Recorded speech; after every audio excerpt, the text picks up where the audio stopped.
Dites bonjour. Dites bonjour les filles. Gigi, tu dis bonjour. Bonjour. Hello les amis, j'espère que vous allez très bien. Oui, une revenante sur cette terre. Je suis toujours là, toujours en vie. Oui, avec un nouveau chat, pour ceux qui ont laissé passer 3 ans sur cette chaîne YouTube. Gia n'est plus une femme seule, c'est une grande sœur. Voilà, May. Je vous présente May pour ceux qui ne l'avaient pas vue. Pour ceux qui me suivent un peu sur les réseaux, sur Insta, je recommence cette vidéo. Je dis que j'allais la recommencer. Il y a un truc avec cette vidéo, de toute façon, je sais pas. Déjà, je m'excuse parce que j'ai mis énormément de temps à la tourner, énormément de temps avant de revenir sur ma chaîne YouTube, mais vous allez comprendre pourquoi. Cette vidéo va être dédiée à ma grand-mère, à Mamie Bou, qui est décédée. Voilà, ce qui est en grosse partie la raison pour laquelle je n'ai plus publié sur ma chaîne YouTube. Moi, c'est en 2020 que tout s'est écroulé. C'est là où j'ai perdu mon grand-père. Je vous en ai pas parlé. Enfin, vous m'aviez suivi à l'hôpital, etc. Je m'étais battue pour rentrer dans cet hôpital d'ailleurs de merde. Je ne vais pas mâcher mes mots dans cette vidéo. Hein. Après, il y a des soignants très bien. C'est pas ça que je dis. C'est la gestion de cet hôpital. Des hôpitaux de campagne, le plus souvent. Ma vie s'est effondrée en 2020. Quand j'ai perdu mon grand-père, quand j'ai perdu mon père, soit 1 an et demi après, en fait, j'ai vécu un enchaînement. J'ai mis plus de temps, j'ai mis 1 mois, je crois. J'en ai parlé en story. Voilà, vite fait. J'ai pas fait toute une vidéo YouTube pour en parler et tout, mais c'était un coup dur pour moi. Et j'ai continué les réseaux parce que de toute façon, faut vivre, voilà. Mais en fait, c'est lourd. Vous voyez, j'ai dû habiter 8 mois chez ma mère. Juste après le décès de ma grand-mère. Ma mère est malade et ça s'est accentué avec la mort de ma grand-mère. Enfin, son état de santé,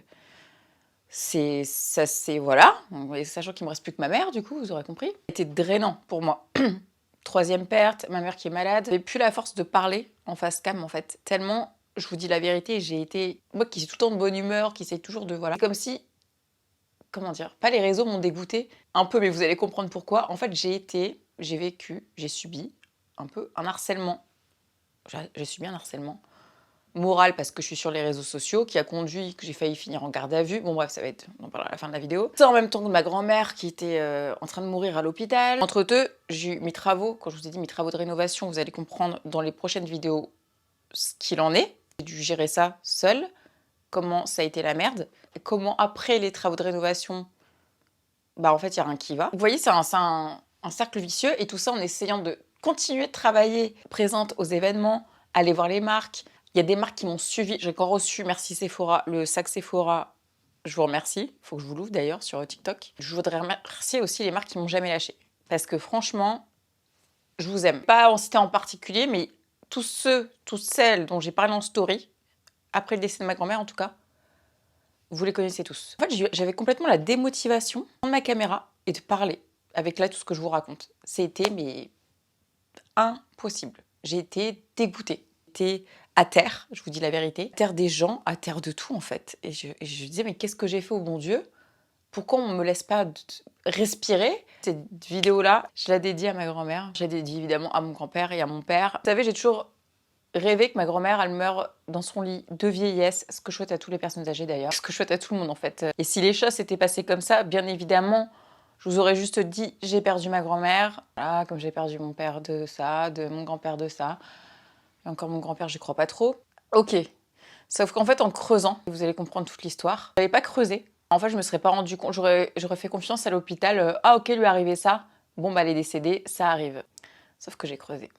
Et qu'ils ont fait une erreur médicale, une faute grave, très grave. Dans la France de Macron, d'ailleurs, j'espère qu'il regarde ma vidéo. Enchantée. J'aimerais beaucoup vous parler. Qu'il y ait une faille dans le système parce qu'il n'y a pas d'argent, il n'y a plus de médecins.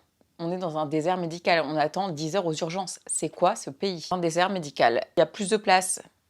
Je peux comprendre, c'est sur le fait.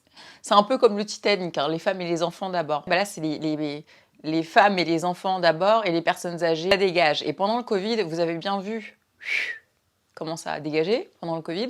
Ce qui s'est passé avec ma grand-mère m'a fait ouvrir les yeux sur beaucoup de choses, dont le système de santé, dont les gens sont traités en France, les personnes âgées surtout. Déjà, ça s'est mal passé en fait à l'hôpital quand mon grand-père est tombé malade. Donc cet hôpital, ce fameux hôpital de campagne, je vous dis campagne, c'est une petite ville de, je sais plus, 20 000 habitants, je crois, quelque chose comme ça. Et vraiment, je me suis rendu compte qu'ils s'en foutent des personnes âgées. Et je vais vous expliquer pourquoi. Ce qui s'est passé pour mon grand-père, il n'était pas dans le bon service, mon grand-père. Il était dans le service oncologie, qui est le service des cancers. Au début, mon grand-père, ils l'ont mis dans les Covid. Je disais, mon grand-père n'a pas le Covid. Il a fait un truc au poumon. Je sais pas, les gars, creusez. Creusez. Vous l'avez mis dans les Covid, un test, deux tests. Vous voyez bien qu'il avait pas le Covid, sortez-le de là. Ils m'ont interdit de voir mon grand-père. J'ai fait des pieds et des mains pour voir combien de proches ont perdu leur famille sans pouvoir les voir, sans pouvoir même faire des enterrements ou voir les corps tellement. Mais en y repensant, on a laissé faire ça, je vous jure. Si il nous arrive encore une pandémie, je suis sûre qu'on serait pas aussi bête à écouter le gouvernement comme ça. Et j'ai fait des pieds et des mains et parce que mon grand-père était en train de se laisser mourir. Il faut quand même savoir que pendant le Covid, j'étais à Paris et que je voulais pas contaminer ma famille. Sauf que ma mère, quand elle m'a appelée, qu'elle m'a dit qu'il était à l'hôpital, j'ai pris un... Pour l'histoire, j'ai pris un Uber. Foutez-moi en prison. Un Uber la nuit à 200 €. Voilà. Parce qu'on n'avait pas de droit de partir, où il y avait un truc enfin, s'il y avait un proche malade, enfin, je sais plus, mais en fait, dans le doute, j'ai dit, vas-y, je vais prendre mes moyens, parce que hors de question de ne pas voir mon grand-père s'il lui arrive un truc. Moi, je suis revenue à la maison de campagne, et je me suis battue pour voir mon grand-père. Mais en fait, ce qui m'a choquée, c'est qu'ils m'ont dit, s'il arrive un truc à votre grand-père, on va pas le réanimer. Parce que pendant le Covid, les réanimateurs, il n'y avait plus de machines, enfin, il y avait tellement de gens qui étaient sous... voilà, on lui donnera pas une chance. Je peux comprendre. Mais en fait... c'est monstrueux en fait, de dire aux gens, bah, toi tu vis, toi tu meurs, qui a le droit de vie ou de mort? Vous voyez? Ça m'avait choquée. Et j'avais dit, si vous faites rien pour mon grand-père, moi je transfère à Reims, qui est la ville la plus proche, la grande ville, où c'est un très bon hôpital, très bon hôpital avec des très bons médecins, etc. J'ai réussi à aller voir mon grand-père quand même, parce que je pense aussi des abonnés m'avaient reconnu. J'ai mis une tablette pour faire un FaceTime avec mon grand-père, sauf qu'il ne pouvait plus parler. Et en fait, il s'est laissé mourir parce qu'il croyait qu'on l'avait abandonné. C'est une démence. Une démence est très proche de Alzheimer. Parfois, il me reconnaissait pas, il m'a jamais reconnu, mais il oubliait tout en fait et il arrivait même plus à marcher, à parler, ou il se rappelait des choses du passé en fait, et pas des choses présentes. Vous mettez quelqu'un d'âgé à l'hôpital qui a déjà une démence, on l'enferme, il se dit on m'a abandonné, et il m'avait toujours dit, Jennifer, tu me mets quand il allait bien à l'hôpital, enfin genre truc, je me laisse mourir, genre à la maison de retraite, enfin bref, peu importe. Bah, je me suis mis à la place de mon grand-père. Je voulais juste qu'il entende ma voix au téléphone, qu'il comprenne qu'il y a une pandémie mondiale et que je suis là en fait. Je suis là, papy, je vais pas t'abandonner. J'ai fait 150 km là, hors la loi. Et vous allez me laisser voir mon grand-père en fait. Et j'avais fait mettre des grandes photos partout de moi. C'est comme ça que mes abonnés m'ont reconnu dans le service. J'ai mis des photos en fait pour qu'il n'oublie pas en fait. Qu'il n'oublie pas qu'on est là. Si vous voulez, en fait, il s'est laissé mourir. L'hôpital nous a appelés. Il n'y a que ma mère qui a pu aller le voir. C'était une personne, donc sa fille évidemment, même si moi, mon grand-père m'a élevé. Moi, c'est mes parents. Vous voyez, c'est pas mes grands-parents, c'est mes deuxièmes parents. C'est tout. Donc ma mère y va. Je pense qu'il lui donne, je sais pas, un yaourt et tout. Et là, en fait, c'est comme si il a ressuscité. Il a vu qu'elle était là. Et c'est pour vous montrer à quel point vous laissez les gens comme ça, qui peuvent plus même s'exprimer. Parce que par contre, mon grand-père, je vous assure, dans son cerveau, il se voyait, et c'est ça qui était horrible, une démence. Limite, c'est mieux Alzheimer parce qu'une démence, tu te vois être malade. Parce que je le voyais dans ses yeux être malade. Il a ressuscité, voilà, au bout d'une semaine. Quand ma mère elle est venue, ils l'ont appelé, il va mourir. Ma mère est venue, il n'était pas mort du tout. Il s'est ressuscité, je vous dis. C'est à l'époque où j'ai connu Lengchi, donc 4 mois avant. Lengchi a fait beaucoup de prières, Lengchi, beaucoup de FaceTime, j'ai pu voir papy. Papy, papy, papy. Regarde là. Regarde. Tu te vois là, beau gosse? Le beau gosse, regarde-toi là. Regarde-toi dans l'écran. Hé, regarde-toi.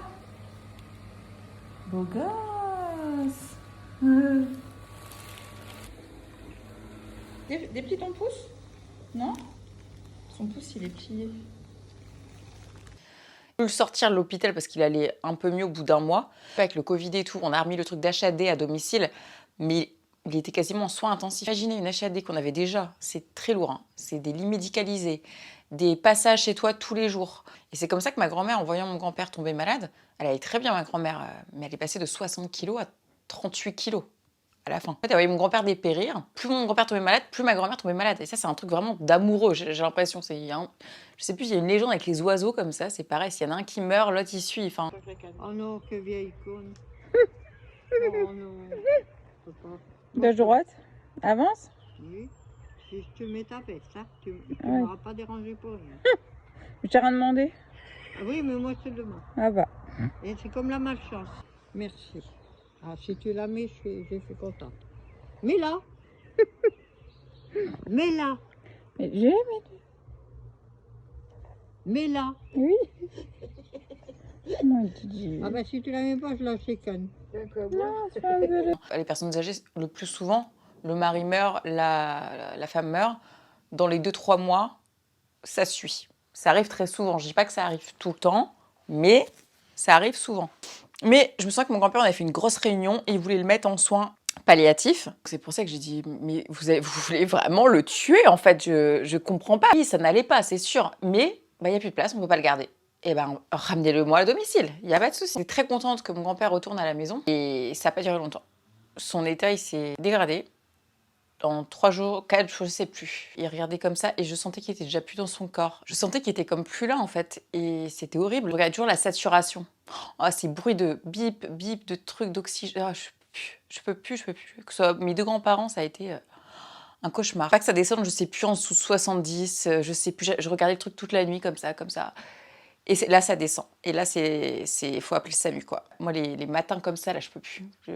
Quand vous allez vous coucher le soir, je vous jure, les amis, dites bonne nuit, je t'aime. Ma grand-mère me le disait toujours, parce qu'on ne sait pas demain matin si la personne sera encore en vie. Et je vous jure que c'est vrai. Je peux disputer avec quelqu'un, mais vraiment réfléchis-y à 10 fois. Parce que si le lendemain, il arrive quelque chose à cette personne-là, je peux t'assurer que tu t'en voudras toute ta vie, si tu l'aimais en tout cas. Le SAMU, je sais plus quelle heure il était, très tôt le matin. 6-7 heures. Ça arrivait très vite. Ce que vous ne savez peut-être pas, et qui est très important pour la suite de l'histoire, ne décidez pas de l'hôpital où tu veux. En fait, ils vont t'envoyer directement à l'hôpital le plus proche. Puis je commençais à avoir déjà marre et je leur dis non, Reims. Et non, en fait, c'est la ville d'où je viens, parce que c'est à 5 minutes en fait. Et là, je me dis non, je le sens pas et tout. Dans ma tête, c'était lui donner aucune chance en fait. Vraiment. Je voulais vraiment qu'il aille à l'hôpital à Reims, tout simplement. Il fallait laisser le choix. Du coup, il était transféré dans cet hôpital. Et là, on nous dit cette fois, venez, ça va être son dernier soir. Et en fait, il avait je crois qu'on appelle ça le râle de la mort. C'est horrible, ce bruit. Vous voyez qu'il souffrait. En fait, je voyais vraiment la souffrance sur le visage de mon grand-père. Je vous jure, je le voyais souffrir. J'ai vu mon père décédé, qui était la première personne que je voyais décédée. C'est une chose qui est très dure. Et je voulais pas, en fait. Je voulais pas. Lengchi m'a fait faire parce que je lui ai demandé qu'elle m'envoie son énergie à distance de guérison, de soins, en tout cas pour qu'il soit bien. Je voyais tellement mon grand-père souffrir et en fait ma grand-mère m'a toujours dit « Jennifer, faut pas mourir week-end à l'hôpital parce que il n'y a pas de médecin. » Je vous jure que c'est pas des lol. Il n'y a pas de médecin. Je sais pas où ils sont. Ou les remplaçants, il n'y a pas de médecin. On était en week-end. Avec l'infirmière, par contre, elle était adorable. On n'avait pas le droit de dormir sur place et tout. Je me souviens, c'était une blonde.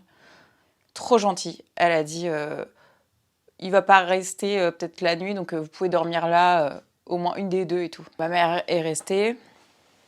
Et pendant ce temps-là, j'ai appelé Lengchi en FaceTime. Et en fait, mon grand-père était très très froid. Il était en train de mourir tout simplement. Mais en fait, il avait ce râle de la mort, ce bruit. Ceux qui connaissent.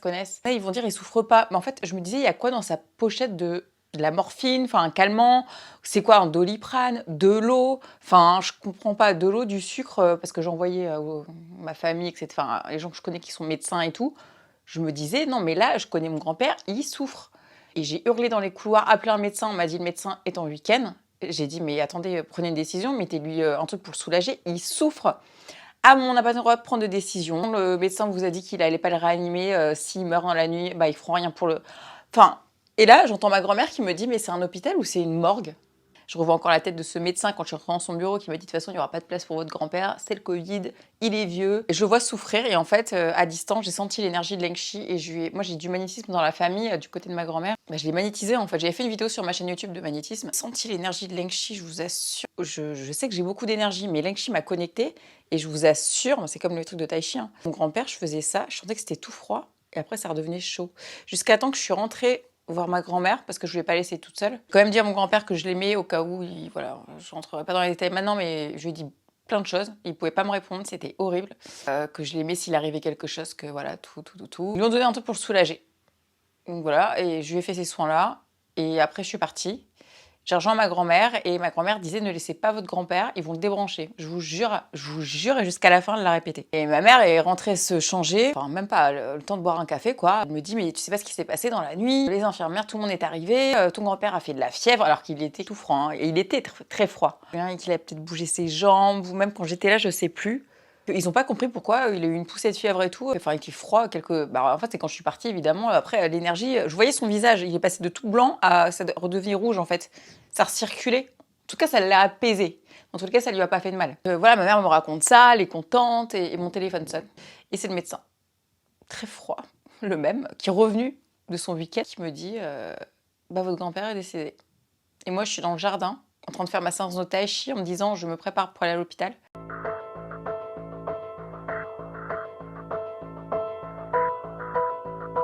Voilà. C'est moi qui ai dû l'annoncer à ma grand-mère et à ma mère. Et c'était un... Je me revois, j'étais dehors. J'ai dit comment on a pu me laisser ça comme tâche. Je me suis dit mais ça se trouve ils l'ont débranché, ça se trouve même il y a la raison. Bref, j'ai dit à ma mère et à ma grand-mère, tout le monde s'est écroulé. C'était... Voilà.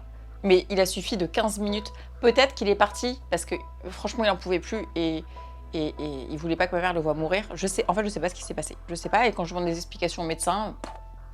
Est-ce qu'ils essayent de rentrer dans les détails comment il est tombé malade Alors moi, on m'a dit que ce serait peut-être une fausse route, peut-être. Il n'y a pas de peut-être. Vous faites des examens et vous savez ce qui se passe. Plutôt que de le foutre dans un truc de Covid, qu'il n'avait pas le Covid. Et vous avez insisté, c'est comme s'il voulait que mon grand-père il meure dans les Covid. Mon grand-père n'avait pas le fucking Covid. Voilà pour ce qui s'est passé pour mon grand-père. Je vais peut-être faire la vidéo en 2 parties parce que c'est long, mais j'ai vraiment envie de vous raconter ça. Il y a d'autres détails, mais je vais passer.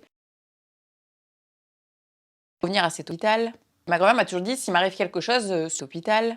Ma grand-mère m'a toujours dit s'il m'arrive quelque chose, surtout je ne veux pas aller là-bas, etc., etc.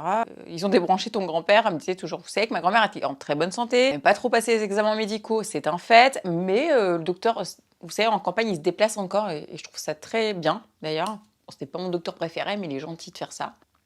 Enfin, tu me diras, c'est le même qui voulait lui couper les pieds. Papy est décédé, c'est là que j'ai commencé à... Vous connaissez l'histoire. J'ai ramené Lengchi chez ma grand-mère, je lui ai présenté, c'est devenu sa grand-mère. Elle a appelé ma grand-mère mamie. Elle a remarché. Bien sûr, elle était toujours avec son fauteuil roulant parce qu'elle était fatiguée et tout, mais elle marchait. Elle se levait, j'ai plein de vidéos d'elle, vous la voyez, elle se lève, elle marche. Surtout, il y a des vidéos très impressionnantes sur mon compte Instagram qui choquent les gens à chaque fois quand j'en parle, où je mets des photos de ses pieds avant, après, au bout d'1 heure ou 2 heures, je sais plus, de séances de gua sha. Tellement d'abonnés qui ont ramené leurs grands-parents, leurs parents pour des soucis et tout. Après, je me souviens. Et puis j'ai beaucoup maigri alors. Oui. Mais non, mais mamie, j'ai jamais vu tes veines parce que t'as les pieds tellement noirs d'habitude. Regarde, Ouais. c'est pareil. Alors, je vais prendre un vue. Alors oui. Vas-y, refais. Ah, maman. Non, tu vois, t'es trop détendu. Maintenant, réfléchis pas, lève, pense à l'air. Oui. 1, 2, 3. Non, faut pas que là, ça se tende. Ah oui, mais c'est là que ça. C'est déjà bien. Prendre un jus. C'est bien, mamie. Quelle horreur. Mamie, Ouais, c'est bien. Hein? bah oui. C'est bon, c'est bon. Je suis pas gauchère, malheureusement. Très bon, très bon. La tête, hein. Oui, C'est qu'à la tête. très bon.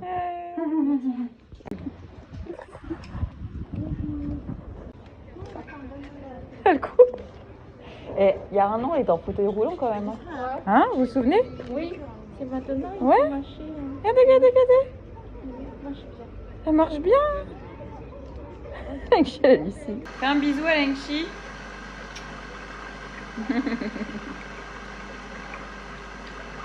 De loin, mais près du cœur.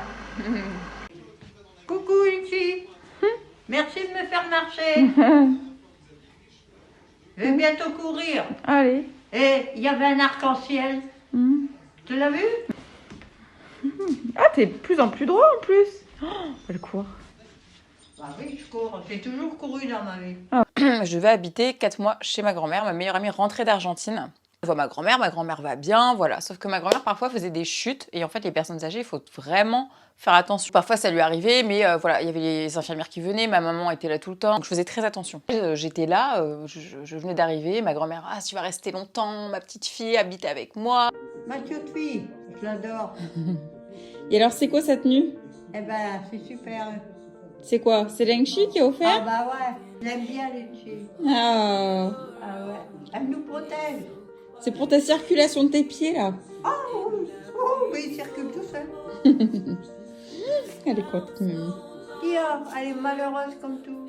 Pourquoi? Pas parce que tu t'en vas. Je fais pas miaou, mais j'aime bien quand tu sois là. Ah, je voudrais que tu habites ici tout le temps.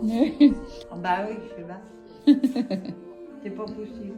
Bah si, c'est pour être possible. Pourquoi? Viens de la mamie, 92 ans. Elle là dans les couleurs, Bah oui, pour une vieille. bah oui.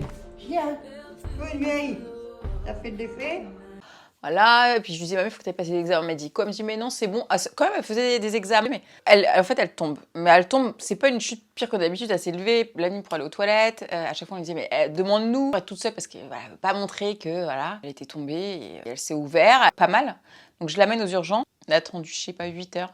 Ils ont laissé passer des gamins devant nous, des enfants qui avaient mal aux dents. Ça faisait 8 heures, 7 heures, je sais pas, très longtemps, 6 heures qu'on était là, je sais pas, très longtemps. Mais l'enfant, il avait mal à sa dent de sagesse ou je ne sais quoi. Et là, j'ai dit, mais quoi? Et là, j'ai dit, regardez, ma grand-mère a le crâne qui est ouvert. Ils ont fait quoi? Ils m'ont passé un sopalin, un mouchoir, un sopalin, en attendant. Déjà, je me dis, heureusement que j'étais là pour voir ça. Je suis restée avec elle, ils lui ont fait tous les bilans. Parce qu'en fait, quand elle s'est fait hospitaliser, ils se sont rendus compte que ma grand-mère avait aussi au cœur, c'est écrit de toute façon dans le rapport, découverte d'une acéphéa non connue. Donc, insuffisance, au niveau du cœur. Donc, ils l'ont gardé 2 jours. Ensuite est bien écrit Maître Eliquis, qui est un anticoagulant. Écrit 2,5 mg 2 fois par jour. Donc voilà, ça c'est sa première hospitalisation. On lui dit que voilà, il faut mettre tout ça. Retour à domicile du patient. Eliquis, c'est bien écrit prescription de sortie. Donc là, c'est bien écrit encore une fois document non validé. Moi, je l'ai parce que j'ai l'original et dessus plusieurs documents, mais il y en a un, c'était pas écrit en fait, Eliquis, ce fameux médicament. Voilà, elle restait 2 jours hospitalisée. Sauf qu'elle sort et en fait, elle m'appelle avant que j'aille à Paris, ce fameux jour en panique. Elle me dit, Jennifer, le médecin m'a appelé, le cardiologue. Oh là là, il était paniqué au téléphone. Il dit, mais madame, vous n'avez pas reçu l'Eliquis.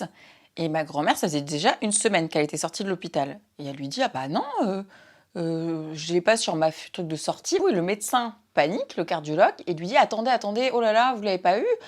Je sais pas, c'est l'administration, c'est parce qu'elle était dans pas le bon service.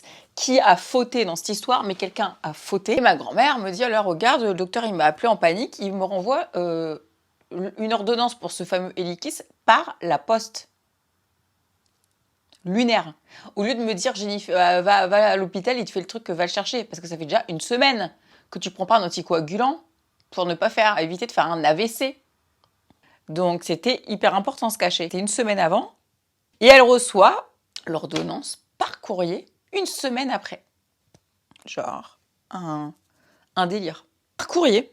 Je viens de le recevoir. Enfin, je sais plus, j'ouvre le courrier le soir, je crois, un truc comme ça. Moi, j'arrivais de Paris, je repartais de Paris. Et mamie dit, oh là là, faudrait aller chercher mon cachet. Bah, qu'elle n'a pas eu du coup. Oui, mamie. Effectivement, il faudra aller chercher ton cachet. Donc, ma mère se dit, bon, elle ira le lendemain matin à la pharmacie chercher le cachet. De toute façon, on a déjà 2 semaines de retard, je sais plus à combien on en est. Donc là, j'ai les dates. Le 5, elle est rentrée, elle est sortie le 5, elle est rentrée le 15. Donc il s'est passé 10 jours entre les deux.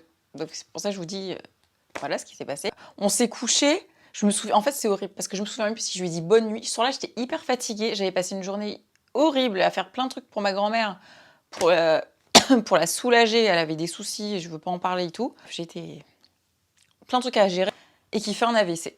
Mais là, c'était un vrai AVC. C'est allongé dans son lit. D'ailleurs, je vous parle, j'ai son lustre au-dessus de moi. Son lustre qu'elle regardait tous les soirs avant de dormir, que j'ai ramené à Paris. Mamie, j'ai encore des vidéos, je veux même pas les regarder, ou j'espère qu'elles sont plus dans mon téléphone parce que franchement, horrible. Je fais, mamie, réveille-toi. Et en fait, je vois qu'elle est paralysée la moitié. La moitié, mais même l'autre moitié est paralysée. Ça veut dire qu'elle ne peut pas parler. Ses yeux, ils sont comme révulsés. Mais je sais qu'elle m'écoute, en fait. C'est horrible. Je sais qu'elle m'écoute parce qu'elle me serre la seule main qui fonctionne encore. Et ma grand-mère me serrait toujours la main. Genre, je t'aime, ma petite fille. Elle me faisait toujours ça. Et là, elle me faisait ça, Et c'était horrible. J'appelle tout de suite le SAMU. Tout de suite, venez. Et là, je me dis, le cachet, je vous jure. Et j'y pense tout de suite parce qu'en fait, la lettre que je viens d'ouvrir, elle est sur sa commode. On doit y aller le lendemain chercher. Ça fait bien plus de... Le temps que ça monte et tout, l'AVC, il faut 1 semaine. Donc, on est en plein dedans. Le SAMU arrive et là, on tombe sur celle qui n'avait pas laissé ma grand-mère dire au revoir à mon grand-père. Tellement ils étaient pressés de prendre mon grand-père et tout. Et ma grand-mère, au final, n'a jamais pu lui dire au revoir à mon grand-père. Sauf à son enterrement au cercueil où elle s'est levée, elle embrassait le cercueil de mon père. C'était horrible. De toute façon, c'était terrible. On n'était pas beaucoup pour l'enterrement de mon grand-père parce que c'était le Covid. Ils comptaient même les porteurs. On devait être 300, on était 10. Donc je me retrouve nez à nez encore, mais je me dis c'est pas possible avec elle, que ma grand-mère lui en a toujours voulu. Et elle est froide, je vous jure. Elle me dit, mais et je dis, elle est sortie de l'hôpital il y a 10 jours. Et c'est quoi son... Je lui dis, le médicament, elle ne l'a pas eu parce qu'elle a reçu l'ordonnance plus d'une semaine après, presque 10 jours après. Et en fait, quand vous faites un AVC, il faut savoir que vous pouvez faire une piqûre. Ils font une piqûre, mais vous avez 4 heures. Vous avez 4 heures pour la prise en charge. Elle me dit à quelle heure elle a fait l'AVC. Je sais pas, je dormais. En plus, on s'est couché tard, il était tôt. Je me dis, ça est arrivé il y a, à mon avis, pas longtemps. Et en plus, c'était horrible. Parce que je me dis, mamie, elle est restée dans son lit comme ça. Et elle devait avoir conscience de ce qui lui arrivait. Et je vous jure, dans l'état qu'elle était, genre, je me dis, combien de temps pendant que moi, j'étais en train de dormir en haut, combien de temps, pendant que je dormais, elle est restée comme ça, paralysée, et consciente, parce que je vous assure qu'elle avait une conscience à l'intérieur d'elle, malgré l'AVC. Je ne veux même pas y penser parce que ça me fait trop de mal. Pour un putain de cachet. Ah non, j'ai dit je pleure pas. Mais comme on savait pas le temps, la durée, enfin, en tout cas, ils ont fait, ils l'ont... J'ai tout regardé, combien de temps ils ont mis à arriver à l'hôpital, tout, je voulais tout savoir. Je sais pas combien de temps elle est restée à attendre pour cette piqûre, mais en fait, selon l'état de son cerveau, ils ont passé un IRM d'ailleurs, je l'ai là, recherche d'AVC, voilà. IRM en faveur d'un AVC ischémique constitué sylvien total gauche, occlusion de la carotide interne gauche. En fait, trop tard pour faire la piqûre, parce que j'appelais mon cousin, j'appelais tous les médecins que je connais, nos amis, tout le monde, j'arrêtais pas d'acheter au téléphone et tout, je veux comprendre ce qui se passe, et je pense à ce putain de cachet et tout, et là... il la met en, je sais pas, elle était en neurologie, je crois, ou parce que les urgences me disaient ne venez pas, mais j'en ai rien à foutre. Moi, déjà, c'est plus le Covid et je vais venir en fait. Et je suis montée la voir en neurologie, on m'a dit vous rentrez pas. J'ai dit mais je suis sa petite fille. Non mais elle m'a élevée ma grand-mère, donc je suis sa petite fille, mais c'est ma mère quoi en fait. Non mais et puis elle me dit non là vous rentrez pas. Je dis mais il faut que j'aille la voir. Et là je repense à mon grand-père qui s'est senti seul, se laisser mourir et tout.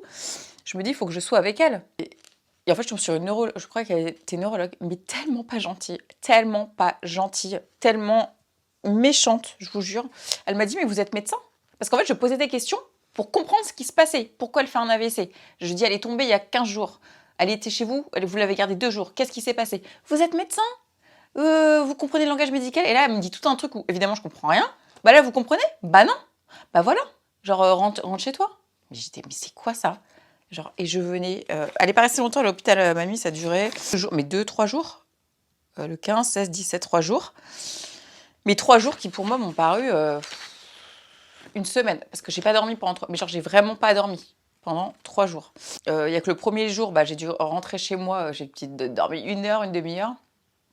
Je voulais pas la laisser parce que mamie disait on a laissé ton grand-père. Alors, franchement, on l'a pas laissé. Ils l'ont débranché. Et j'avais que peur. Et j'appelle tout le monde, je dis ça va pas, faut qu'on trouve une solution. Je veux la faire transférer à Reims. Et je recommence mon délire de je veux pas cet hôpital. L'histoire, elle est assez longue, mais en gros, j'ai vu plein de médecins. Ils me montrent les scanners. Ils me disent que si on la fait déplacer, même à Reims, ils vont rien pouvoir faire. Mais moi, ma grand-mère me serre la main pendant tout ce temps-là, en fait. Genre, on me dit, elle est pas consciente, machin.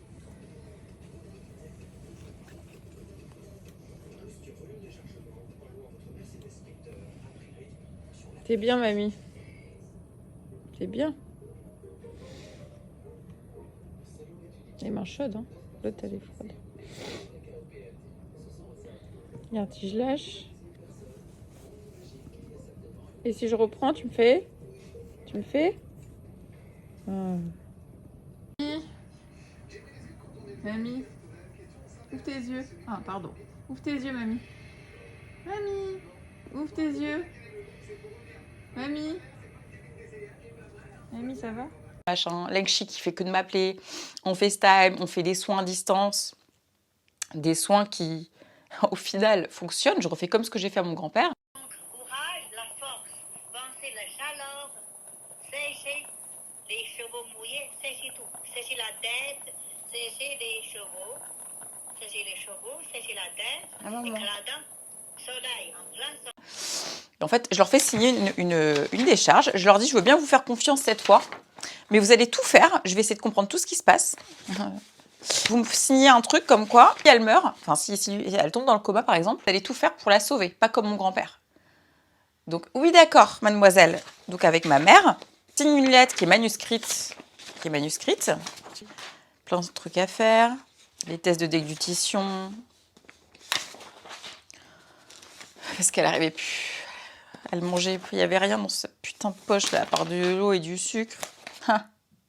En gros, j'ai signé avec ma mère cette fucking feuille où ils nous disent pas de soucis, à la rince, où on la réanimera, enfin bref, on s'occupe d'elle quoi. Ok, je vous fais confiance. Eh ben je l'ai là. C'est un document qui est très précieux parce que dessus n'est pas écrit. Et moi c'est l'original et ils ont écrit document non validé. C'est très grave hein. C'est quoi ça, document non validé par un hôpital? Et c'est bien écrit qu'il n'y a pas le cachet. Il n'y a pas le cachet en diabétologie. Il n'y a pas le cachet. Ce papier, c'est le plus important du monde, vraiment. Mais je n'ai pas dormi. En fait, je ne dormais pas. J'ai essayé de trouver des solutions. Je ne me lavais pas. Je ne mangeais plus. J'ai perdu 7 kilos en une semaine. Julie, qui est arrivée, qui m'a amené une trousse, du shampoing. Meilleure amie qui a pris la voiture. J'ai rêvé de mamie. Je viens de sortir de là. Et moi, je passais mes journées là-dedans. Et mamie, Julie lui dit au revoir. Mais elle lui dit à bientôt, mamie, on se voit bientôt. Mais vraiment, elle le pensait fort. Et je priais, je chantais, je lui mettais des chansons. J'ai appelé sa sœur. Mamie, elle pouvait pas parler. C'est-à-dire qu'elle pouvait vraiment, quand je dis pas parler, c'est qu'elle était comme ça, la bouche grande ouverte avec un truc, enfin dans le coma, quasiment dans le coma. J'ai appelé sa sœur dans le sud. Je sais plus si j'ai encore la vidéo. Elle a reconnu sa voix. Je sais pas, elle pouvait plus bouger. Elle a appris, je crois que c'était après que je lui ai fait les soins avec Lengchi à distance. J'ai encore les vidéos des soins, je vous montrerai. Je vous jure qu'elle m'a pris le téléphone comme ça. Elle a fait comme ça, elle ne pouvait pas parler. Elle était comme ça. Elle a écouté sa sœur et après elle a fait comme ça. Incroyable. Je me suis dit, mais waouh. Là, je la vois souffrir. Et ça recommence comme mon grand-père. Parce que j'ai pas l'impression qu'elle avait les bons cachets. J'ai envoyé ce qu'elle avait à mon cousin. Mon cousin me dit, aux gens que je connaissais médecins, ils m'ont dit, mais il n'y a rien là-dedans en fait. Dans les perfusions. Enfin, genre, c'était de l'eau et du sucre, quoi. Parce que vraiment, je la voyais souffrir. Enfin, pour apaiser les souffrances. Et elle me serrait la main, Et... Mamie, tire-moi la main. Tiens, montre à Jessica. Montre. C'est bien. Et toute la nuit, je priais. Et je lui mettais ses musiques. Et je disais, je t'en supplie, bats-toi. Et j'ai rendez-vous avec, alors lui, c'est connard par excellence, le réanimateur.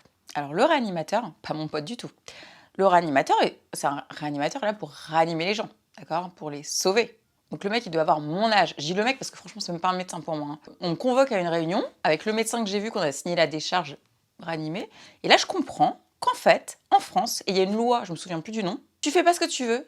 Et le réanimateur me dit, écoutez, je ne ferai rien pour votre grand-mère parce que de toute façon, elle n'a pas de chance. Je dis, pardon? De toute façon, elle est âgée. Là, elle a AVC, de toute façon, son cerveau est foutu. Donc elle restera foutue ou légumes, rien en fait. Donc si elle tombe dans le coma, ou si quoi que ce soit, elle meurt en fait. Mais elle meurt comme ça, c'est-à-dire il va pas se déplacer. Il nous l'a dit, je viendrai pas.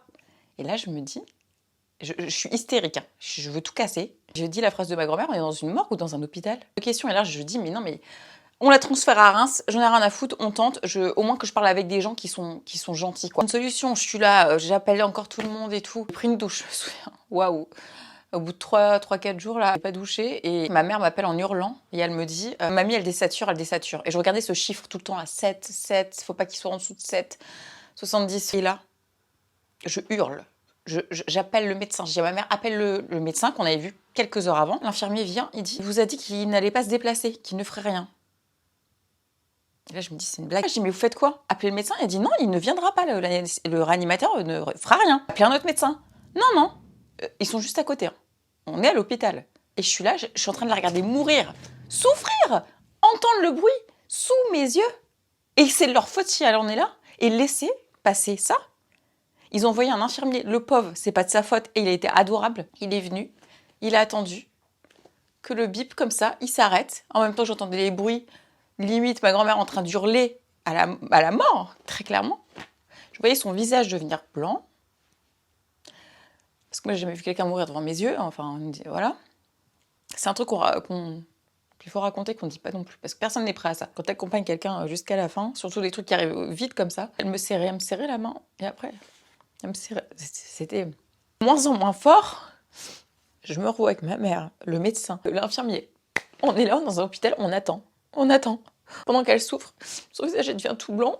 tout dure, elle devient toute dure. Ça a duré vraiment une minute, 2 minutes, mais c'était tellement rapide en fait. Elle a souffert, je vous dis un truc, elle est morte la bouche ouverte, manque d'oxygène. J'ai dit au revoir, et après je suis partie, hurler pour retrouver le médecin. Moi je voulais juste le tuer en fait. Je suis restée pas longtemps parce que je savais elle était plus dans son corps en fait. Ça servait à rien que je reste et mon visage, il me hantera à vie. Je l'ai revu après pour l'enterrement, c'est pas on m'a forcé, mais je suis allée. Je voulais pas aller faire la mise en bière et tout. En fait, j'ai vu, ça arrive fréquemment que les gens vont mourir la bouche ouverte et donc ils forcent la bouche, mettre quelque chose pour pas que ça choque les gens. Mais moi, je l'ai vu en fait. Donc c'est encore plus horrible parce que du coup, quand on l'a dans le cercueil, j'en ai marre, je veux pas pleurer dans cette vidéo. Je voyais sa bouche, mamie qui était si belle, elle souriait tout le temps, qui avait été forcée. Je commençais à m'imaginer, mais qu'est-ce qu'ils ont fait? Je voulais pas savoir. J'aurais pas dû aller la voir. Je vous dis la vérité, j'aurais pas dû. Je l'avais déjà vue morte à l'hôpital. J'aurais pas dû aller la voir après parce que elle était belle. Hein, je lui avais préparé plein de vêtements. Qu'elle me disait toujours, si je meurs, tu me mettras ça. Ça c'est encore un truc qui est horrible à faire. J'ai retrouvé le réanimateur, j'ai hurlé partout. Je le croise et l'infirmière me court après. Elle me dit non, ne faites rien. Et je le vois et il y a l'ascenseur qui s'ouvre. Il dit ah bah vous allez bien mademoiselle, comment va votre grand-mère? Et là je lui dis vous foutez de ma gueule, elle vient de mourir sous mes yeux, seule, en souffrant, et vous étiez où? Je vous ai dit tout à l'heure que j'allais pas venir, rien à faire. Je lui dis vous avez des parents, tombez un jour sur un petit con comme vous, quand vous verrez comment ils traitent vos parents, vous allez comprendre ce que vous m'avez fait vivre. L'infirmière m'a balancé qui était adorable, poussée dans l'ascenseur parce que vraiment j'allais le frapper. Je vous dis, je suis pas violente. Tendue en bas, elle m'a calmée. C'était fini en fait. Je remercie beaucoup ma famille, évidemment, qui ont été là, mon cousin, le neveu préféré de ma grand-mère qui s'est déplacé, qui a fait 400 km dans la nuit, qui est venu. Le tour de ma grand-mère était tellement beau. Pour les gens que vous connaissez, hein, chez Lily sont venus de Paris, ils sont venus bien plus loin. Je vais pas citer tout le monde, mais mes meilleurs amis étaient là en tout cas.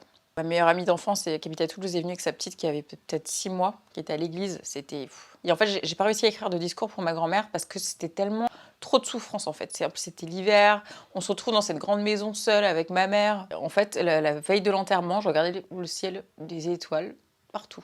Il faisait très froid, c'était décembre. Je me suis dit fais-moi un signe si tu veux que je t'écrive, mais il était déjà 2h du matin, je sais pas. Et j'avais rendez-vous le matin chez sa coiffeuse, chez qui elle allait tous les samedis pendant plus de 20 ans. Samedi, elle faisait son chignon, ma grand-mère. Tous les gens qui ont connu ma grand-mère, elle faisait son chignon avec son cabriolet, son chignon blond, la Brigitte Bardot. Il fallait que je me lève tôt pour aller chez le coiffeur. Je voulais être belle pour ma grand-mère. J'avais acheté un chapeau Middleton. Je voulais être belle.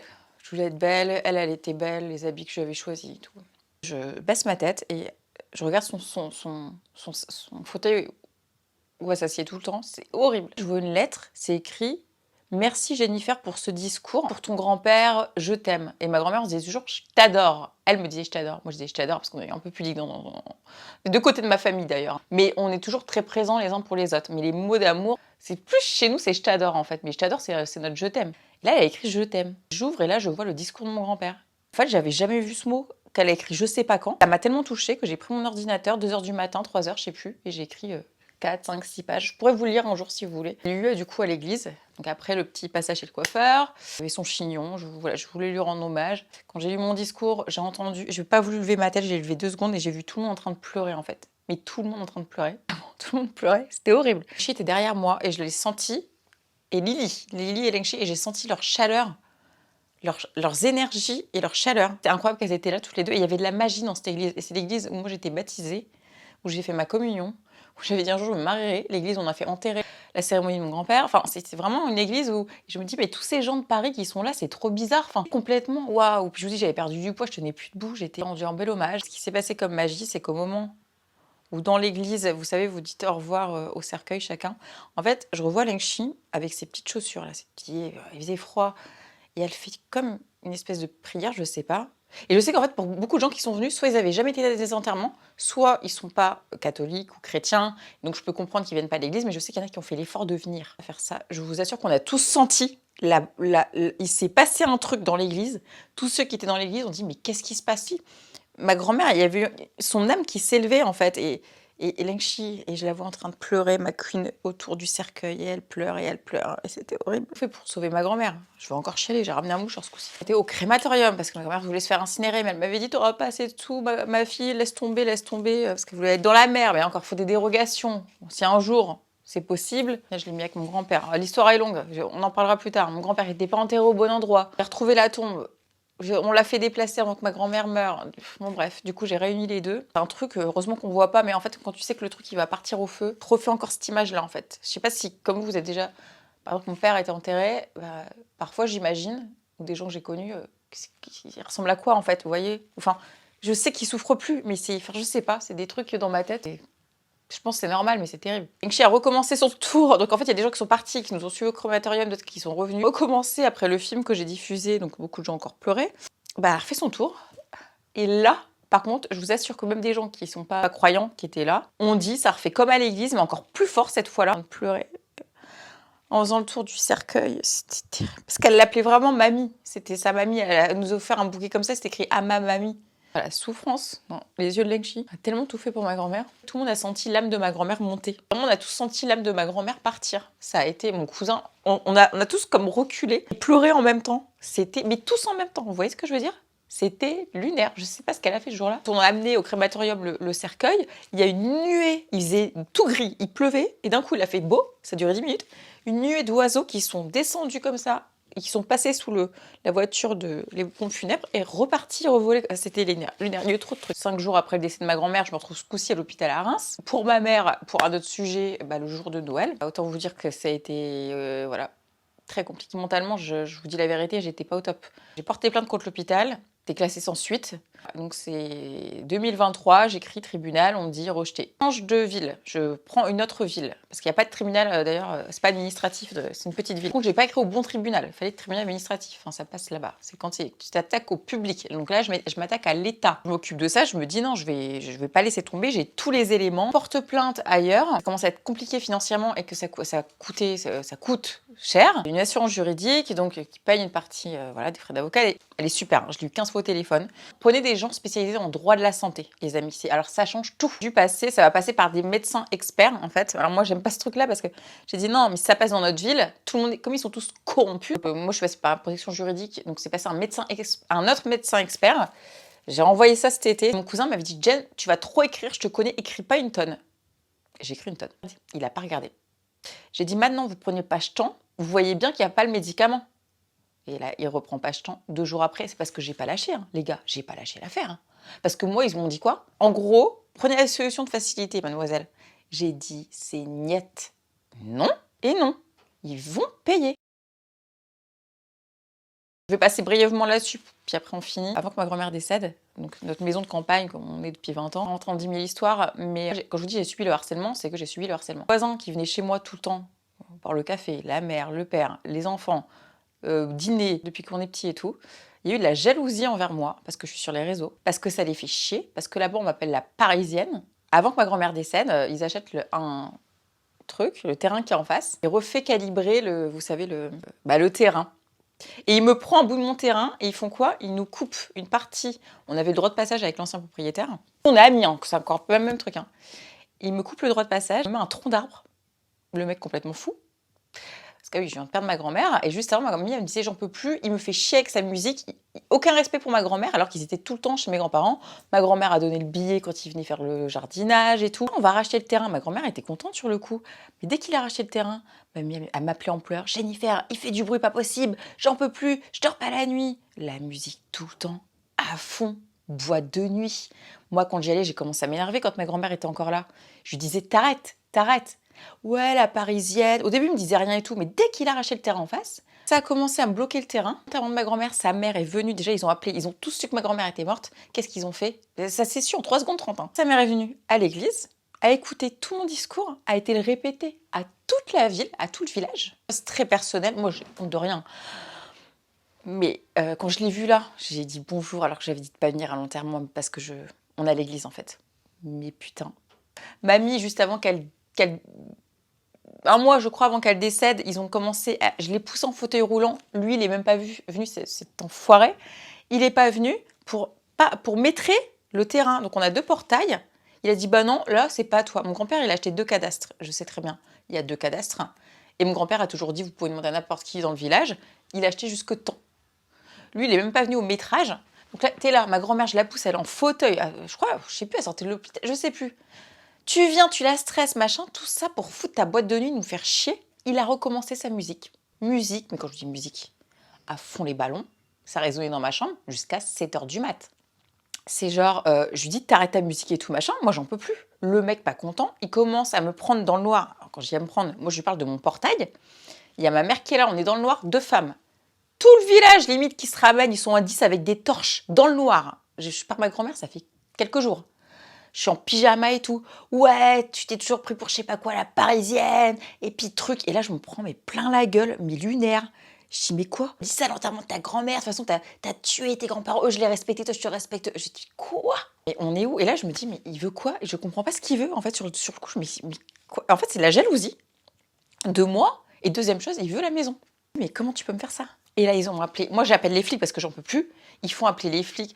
Sa mère qui commence à dire, ah, vous savez, elle va pas bien. Hein. Elle a perdu son père, elle a perdu son grand-père, elle vient de perdre sa grand-mère. Oh, tu devrais aller chez le psy, au policier, aux flics. Et il y avait mes autres voisins qui entendaient, qui étaient là. Il y a des gens, ils ont entendu, ils ont même pas osé sortir.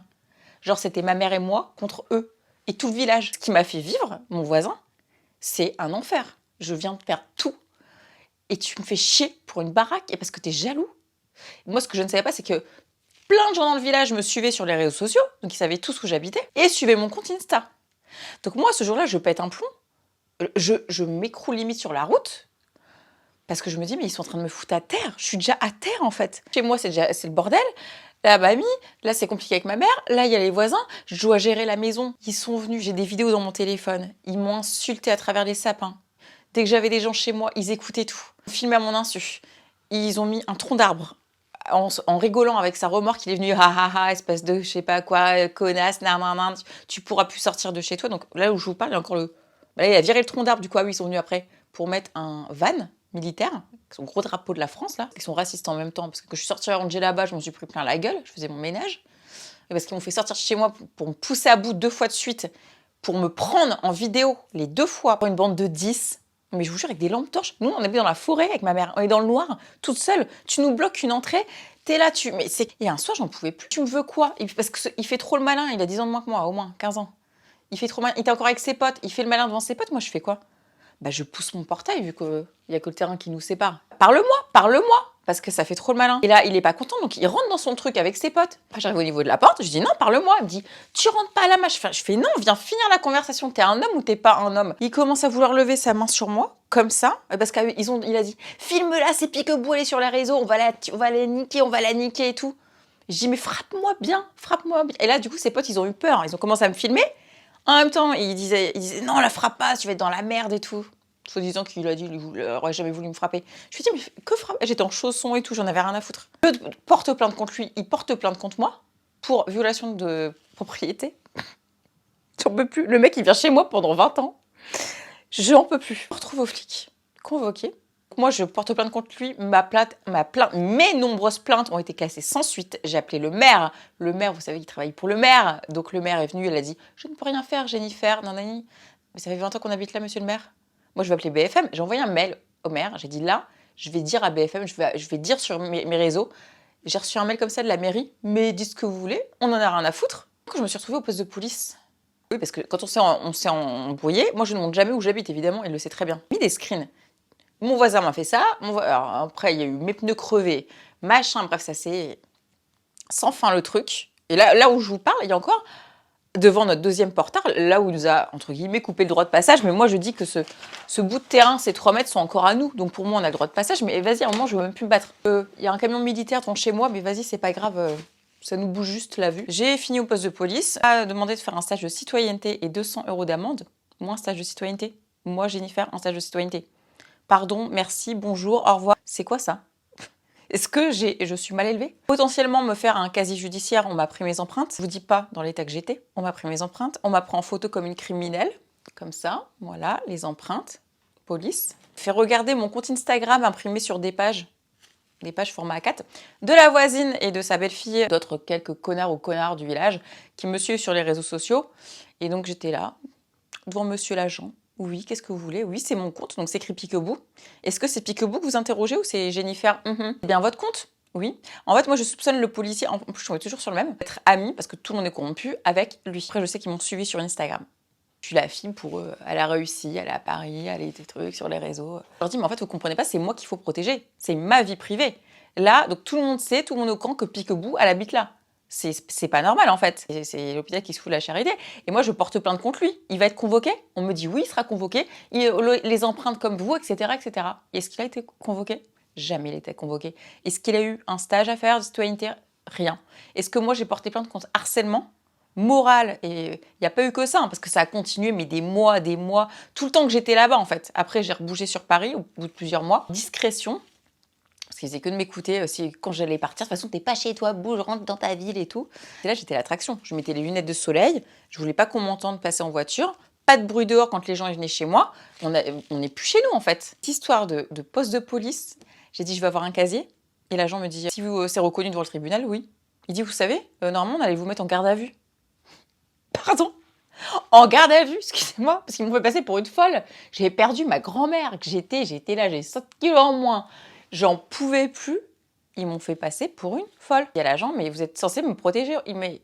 Vous savez, hein, c'est comme Johnny Depp, hein, je cite, hein, il dit Johnny Depp. Une maison, on sait qu'elle est là, bah écoutez, c'est tout, hein, salut de se protéger. Ouais, ça fait 15 fois que je vous appelle pour les... En fait, à chaque fois qu'ils faisaient la fête, ils pétaient les plombs parce que moi, j'appelais les flics. Au bout d'un moment, j'en avais marre, j'appelais les flics. Donc les flics, amende, 75 balles amende. Ah, bah après, c'est reconnu, hein. Ils foutent le bordel, les flics viennent. C'est le voisinage et tout. Moi, c'est bon, en fait, c'est un moment, on vit plus, quoi. Continuer jusqu'à l'oncle, il s'y est mis. Jusqu'à, ils m'ont fait sortir encore une fois de chez moi. Et pour me refilmer à mon insu, j'étais en djellaba, c'est là que j'étais en djellaba. J'étais sur la route où il y a plein de passages, les voitures et tout. Là, je me souviens que la voisine elle est sortie et tout. Et l'oncle, il commence à prendre son téléphone. Ah, ma femme, elle te suit. Et nanana. Et là, il prend son vélo, il me le met entre les jambes. Il me traite de, je sais plus, peut-être ça, je sais plus ce qu'il a dit, mais il a dit une insulte raciste en tout cas. Je vous dis, je faisais mon ménage en djellaba, je sortais même plus de chez moi. Il est passé devant chez moi avec son vélo, il m'a insulté. La seule entrée qui me reste, parce que l'autre, ils l'ont bloqué, moi, c'est bon, il y a un moment, je suis DZ, hein, je sors de chez moi. Hein. C'est mon grand-père, mes grands-parents seraient là, ils auraient protégé la maison, en fait. Vous avez un problème avec moi, vous voulez que je parte, mais vous allez me rendre folle, mais je vais devenir folle. Vous voulez quoi, que je retourne, je vais en garde à vue maintenant, c'est quoi? Ils me filment, je mettais rien à filmer, filmez-moi, ils me font craquer. Là, et mes abonnés, hein. Ah bon, regardez cette vidéo, parce que je les ai bloqués partout. Vous savez que je suis là. Elles ont eu 2 secondes de peine. Elles me voient en train de pleurer, les gars. Et indécent. Et les gens me filmaient encore comme ça. Je suis quoi, une bête de foire? On est au zoo. L'empathie, elle est où? Je mets la maison en vente, parce qu'en fait, il y a un moment... C'est pas que eux, hein, la maison en vente. De toute façon, voilà. Mais je veux qu'on prenne un nouveau départ avec ma maman. Tout, même moi. Donc, voilà. Qui vient pour acheter la maison? Devinez qui? Moi, je ne sais pas le nom, je suis là en plus ce jour-là et tout. Le frère, qui a... Alors, je vais rien dire sur lui, parce qu'on a beaucoup parlé. Je n'oublierai pas ce qu'ils ont fait, parce que c'est lui qui a mis la voiture, qui a bloqué et tout. Ils m'ont tellement poussé à bout que j'étais là, bah ok, vas-y, je vais leur lâcher la maison. En fait, j'en veux plus. Mon abonné à qui a été au flic, déposé plein de contre moi, enfin, trucs avec mes stories et tout. Je suis là en train de lui faire visiter ma chambre. Tellement je suis à bout, j'en peux plus. Je dis, bah non, en fait. Non, vous n'allez pas gagner. Continuez de me détester parce que vous êtes jaloux et vous n'aurez pas ma maison et vous n'aurez pas moi non plus en fait. Et je ne serai pas votre copine non plus. Et je vais le raconter sur les réseaux et pas que sur les réseaux en fait. Je m'en fous. Parce que c'est du harcèlement que j'ai subi dans une période de ma vie où franchement, plus que dur, ils savent très bien. C'est pour vous parler de ça et passons. Juste, je veux en finir avec ça avec eux et déménager, être tranquille. Je ne sache plus ce qui se passe dans ma vie parce qu'ils sont obsédés par ce qui se passe dans ma vie. Si je rentre chez moi là, Piquebou, elle est chez elle. Je peux pas. Je veux vous dire, c'est que cette vidéo, vraiment, je l'ai dédiée à ma grand-mère. Elle serait quand même fière de moi, avec tout ce que j'ai essayé de faire pour elle. J'ai fait un update de ma vie et tout, mais vous comprenez mieux pourquoi j'étais pas là. C'est long de s'occuper de ça, les successions ont pris beaucoup de temps. Être seule à gérer tout l'administratif, pour moi, a été très difficile. Ma mère n'a pas pu m'aider, elle m'a aidée comme elle a pu, mais c'est à moi, il n'y avait pas de ChatGPT à ce moment-là. 6 mois pour vendre la maison. Si dans 6 mois, tu donnes pas tant d'argent à l'État, tu perds ta maison. Est-ce que vous saviez ça? Est-ce que vous saviez? Mais mon combat, c'est... Je veux que les lois, elles changent. Protéger vraiment les personnes âgées qui se retrouvent pas seules. Dire qu'il n'y ait plus d'erreur médicale, alors c'est un rêve. Je pense que on est humain, on peut tous fauter, mais que ce soit plus encadré, plus surveillé. Voir de maltraitance, je veux voir de l'attention. Pour les personnes âgées, sachez qu'un jour on va être nous des personnes âgées et il y aura des petits jeunes qui vont faire comme cet anesthésiste qui a laissé mourir littéralement ma grand-mère sous nos yeux. Et j'ai pas envie. C'est hors de question. Cher président Macron, monsieur Macron, si vous regardez cette vidéo, donnez plus des moyens aux hôpitaux plutôt que de ponctionner la taxe foncière comme je viens de payer, les impôts, les je sais pas quoi, les URSSAF, laisser vivre les entrepreneurs. Si on n'a pas la santé, ma grand-mère disait, si t'as pas la santé, t'as rien. Tu peux avoir de l'argent, l'amour, t'as pas la santé, t'as rien. Que ça change. Voilà, je veux juste que ça change. Et je vais vous demander une chose, c'est que je suis pas là en train de faire l'aumône.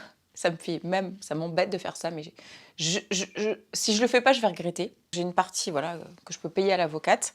Il y a un autre médecin expert qu'il faut repayer, du coup. Mais voilà, c'est des procédures qui coûtent très cher. Financièrement, je vous dis la vérité, ça devient compliqué. Je dois payer tout ça encore et voilà, je vous dis la vérité, hein, là, je vais même revendre ma voiture. Donc, je finance en fait ce qu'il y a à financer. J'ai envie d'aller au bout de la procédure, donc je vais faire une cagnotte. Si vous n'avez pas d'argent, il n'y a pas de souci, je comprends. Partagez-la. Je veux vraiment que ça change. On va s'accompagner là-dedans. Maintenant que vous savez tout, je vais vous parler déjà tellement plus librement sur mes réseaux. Dites, soit si vous pouvez mettre, c'est trop bien. Si vous pouvez pas mettre, bah tant pis. Les démarches que j'entreprends, c'est pour ma grand-mère, mais c'est aussi pour vous. Parce que moi, je sais que j'ai un pouvoir de média. Si je gagne ça, si j'arrive à démontrer en payant tout ça, si j'arrive à gagner, ça sera pour nous tous, en fait. C'est mon combat. Parce qu'un jour, vous allez tous être vieux. On va tous être vieux et il n'y a pas à subir, en fait. Il n'y a pas à subir. Et vous avez une famille, j'imagine, et des gens que vous connaissez qui sont plus âgés. J'ai beaucoup de gens qui m'ont aidé, que je remercie, ils se reconnaîtront, vraiment. Ils se reconnaîtront tous. Voilà, ce combat, je veux le mener jusqu'à la fin. Maintenant, vous savez tout. Je vous laisse le lien. Je vous remercie d'avoir regardé cette vidéo. Je suis désolée, elle a peut-être été un peu longue. C'est important que vous sachiez tout. En fait, on m'a fait beaucoup souffrir. Je ne veux plus souffrir, en fait. Je veux vivre pour moi, honorer ceux qui ne sont plus là. Tout ce que je fais, tout mon travail, tout ce que j'entreprends, c'est pour les rendre fiers. Je vous dis la vérité, je veux juste les rendre fiers. Je vous remercie encore les amis, je vous fais des gros bisous et je vous dis à très bientôt pour de nouvelles vidéos qui seront plus sympathiques. Voilà, et je l'ai dédié à ma grand-mère évidemment. Mamie Bou, vous aimiez beaucoup. Je t'aime mamie. Je vous aime. Ma petite fille, je l'adore. T'aimes bien? Ah, ça te va bien autant, mamie? Ah bah ouais, Oh là là! avec la vieille. La vieille, elle a dit. Ah, t'es jeune, t'as pas de rides. 86 ans, pas de rides. Non, et pas de cheveux blancs. Ah là là! J'espère que je serai comme C'est toi. un phénomène. Ben, je serai comme toi, j'espère. Ben j'espère bien. Tu es ma petite fille. Je t'adore.